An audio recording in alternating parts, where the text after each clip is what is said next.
বহুল প্রত্যাশিত golden visa কর্মসূচি আগামী ৩১ আগস্ট থেকে চালু করতে যাচ্ছে ওমান সরকার। বিদেশি বিনিয়োগ আকৃষ্ট করতে নেওয়া এই যুগান্তকারী উদ্যোগে নির্বাচিত বিনিয়োগকারীরা ওমানে দীর্ঘমেয়াদী বসবাসের সুযোগ পাবেন। একই সঙ্গে দেশটির ব্যবসায়িক পরিবেশে আসছে বড় পরিবর্তন, যেখানে থাকছে ডিজিটাল হস্তান্তর, স্বচ্ছতা এবং বাণিজ্যিক সেবা সহজীকরণ।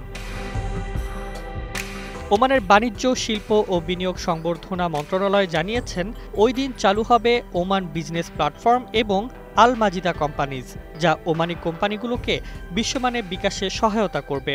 ধোফার প্রদেশের সালালাহ শহরে অনুষ্ঠানের মাধ্যমে এই কর্মসূচিগুলোর আনুষ্ঠানিক উদ্বোধন করবেন গভর্নর সাইয়েদ মারওয়ান বিন তুর্কি আল সাইদ।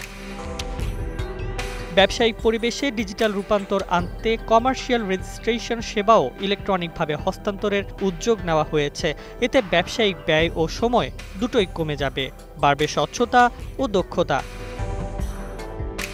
ওয়ালটন এখন দেশের সীমানা পেরিয়ে পৌঁছে গিয়েছে ৫০টিরও বেশি দেশে।